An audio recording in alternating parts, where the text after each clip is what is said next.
မင်္ဂလာပါစိတ်ကနေကြိုဆိုပါရယ်တခါတလေကိုဟာအလုပ်လည်းမပြီးသေးစိတ်ရောကိုပါတဖြည်းဖြည်းနဲ့ပင်ပန်းနေပါသလားဒီနေ့တော့စိတ်ပင်ပန်းမှုတွေဘာကြောင့်ဖြစ်လာလဲဆိုတဲ့အကြောင်းကိုလွယ်နဲ့ပြောပြချင်ပါတယ်နံပါတ်1အလုပ်ဖိအားပထမဆုံးအကြောင်းတစ်ခုကတော့အလုပ်ဖိအားဖြစ်ပါတယ် deadline တွေ meeting တွေအဆက်မပြတ်ဖြစ်နေတဲ့အခါစိတ်ထဲမှာ pressure တစ်ခုခုပေါ်လာပြီးအမြဲမလုံလောက်တယ်လို့ခံစားရတတ်ပါတယ်ဒီလိုအချိန်တွေမှာငြိမ်းချမ်းစွာအနားယူဖို့လိုတယ်ဆိုတဲ့ခံယူချက်ကိုချိန်ညှိပေးဖို့လိုပါတယ်နံပါတ်2အိပ်စက်မှုမလုံလောက်ခြင်းနောက်တစ်ခုကအိပ်စက်မှုမလုံလောက်ခြင်းဖြစ်ပါတယ်ကိုယ်ခန္ဓာကိုယ်နဲ့အုံနောက်ဟာအနားယူချိန်ကိုလိုအပ်တတ်ပါတယ်အိပ်ပျော်ချိန်မရပဲနေ့တိုင်းအလုပ်နဲ့စိတ်ပင်ပန်းမှုတွေကိုဆက်လုပ်နေတဲ့အခါစိတ်ပင်ပန်းမှုကပိုပြီးလွန်လာတတ်ပါတယ်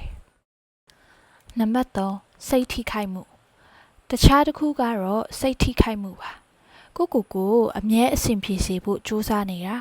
ဒါမှမဟုတ်တခြားသူတွေကိုထပ်ထူတန်မိုးထားမိဖို့ကြိုးစားနေတာကြောင့်စိတ်ထဲမှာအာမနာမှုတွေပေါ်လာတတ်ပါတယ်ဒီလိုစိတ်ဖိစီးမှုတွေတစ်နေ့ပြီးတစ်နေ့စုပေါင်းလာတဲ့အခါစိတ်ပင်ပန်းမှုကိုဖြစ်စေတတ်ပါတယ်နံပါတ်4ဘဝအလျောက်မညှိနှိုင်းခြင်းနောက်ဆုံးအကြောင်းတစ်ခုကတော့ဘဝအလျောက်မညှိနှိုင်းခြင်းပါအလုပ်အတွက်အားလုံးပေးပြီးကိုအတွက်အချိန်မထားတဲ့အခါစိတ်နဲ့ကိုယ်ခန္ဓာနှစ်ခုလုံးပင်ပန်းသွားတတ်ပါတယ်